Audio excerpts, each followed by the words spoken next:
শেষ নবী হজরত মুহাম্মদ রাসূলুল্লাহ সাল্লাল্লাহু আলাইহি ওয়াসাল্লাম নবীগণের মধ্যে সর্বশেষ ও শ্রেষ্ঠ হচ্ছেন হজরত মুহাম্মদ রাসূলুল্লাহ সাল্লাল্লাহু আলাইহি ওয়াসাল্লাম।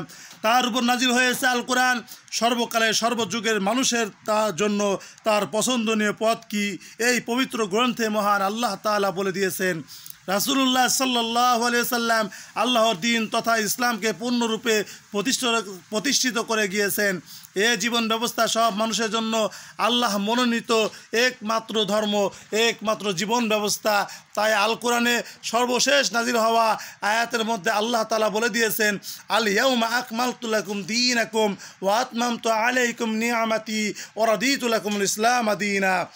আজ আমি তোমাদের জন্য তোমাদের জীবন ব্যবস্থাকে পূর্ণাঙ্গ করে দিলাম এবং তোমাদের প্রতি আমার নিয়ামতকে পরিপূর্ণ করে দিলাম, আর তোমাদের জন্য ইসলামকে একমাত্র জীবন বিধান হিসাবে নির্ধারিত করে দিলাম।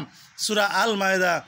মানুষের আসল পরিণাম যারা দুনিয়াতে আল্লাহ প্রদত্ত বিধান এবং রাসূলুল্লাহ সাল্লাল্লাহু আলাইহি সাল্লামের প্রদর্শিত পথ অনুযায়ী চলবে, আল্লাহ তাদের দুনিয়াতে সুখ, শান্তি ও নিরাপত্তা দেওয়ার ওয়াদা করেছেন, গ্যারান্টি দিয়েছেন।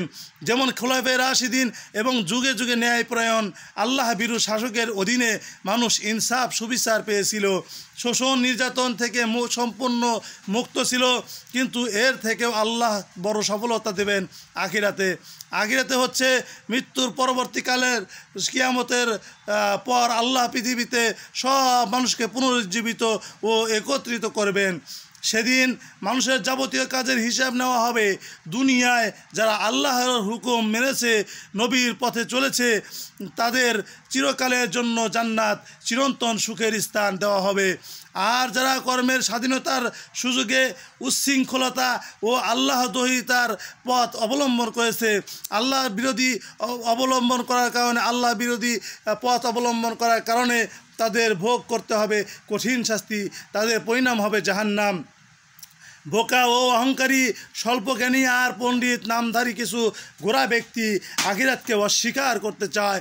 শয়তান এসব পণ্ডিতের মতোই ছিল, সে জ্ঞানের অহংকারে ডুবে গিয়েছিল। তার সে শ্রেষ্ঠ কেউ হতে পারে এটা সে মানতে চাইল না, ফলে তার কাছ থেকে শ্রেষ্ঠত্বের মর্যাদা কেড়ে নেওয়া হলো। এমনই আখিরাতের প্রতি বিশ্বাসী অবিশ্বাসী পণ্ডিতরাও জ্ঞানের অহংকারে ডুবে থাকে।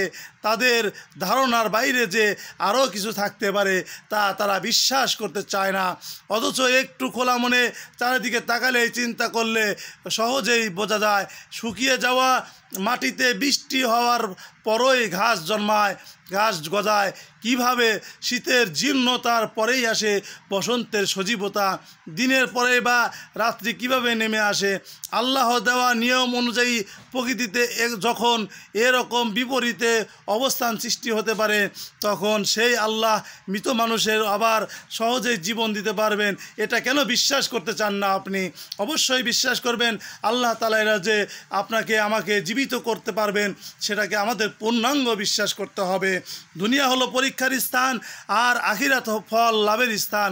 কাউকে কোনো মর্যাদা আর পদ দেওয়া হলে সে তার উপযুক্ত কিনা তা যাচাই করে দেখার দরকার, যাচাই করে তার যথাযথ পুরস্কার বা শাস্তি দেওয়ার দরকার। তেমনি দুনিয়ার মানুষের মর্যাদা হলো সকল জীবের উপর শ্রেষ্ঠত্বের মর্যাদা, আর পদ বা দায়িত্ব হলো খিলাফত বা আল্লাহর প্রতিনিধিত্ব। সে এ মর্যাদা বা দায়িত্বের কতটুকু উপযুক্ত তা যাচাই করার স্থান হলো এই দুনিয়া।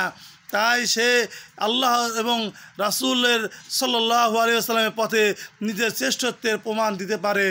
তার যাচাই বাছাই করার পর আসবে উপযুক্ত পুরস্কার কিংবা শাস্তি। পুরস্কার বা শাস্তি দেওয়ার স্থান আখিরাত। আখিরাতের সফলতাই মানুষের আসল সফলতা। আল্লাহ তাআলা আমাদের বোঝার তৌফিক দান করুন এবং আমাদের ইসলামকে পরিপূর্ণভাবে মানার তৌফিক দান করুন। আল্লাহ তাআলা যেন আমরা ইসলামকে যেন পরিপূর্ণভাবে মানতে পারি, আল্লাহ তাআলার কাছে এই দোয়া করব ইনশাআল্লাহ। সকলের জন্য দোয়া রইল। আর আল্লাহ তাআলা আমাকেও যেন বোঝার তৌফিক দান করেন, আপনাদেরকেও বোঝার তৌফিক দান করুন। আমিন। আসসালামু আলাইকুম ওয়া রাহমাতুল্লাহি ওয়া বারাকাতুহু।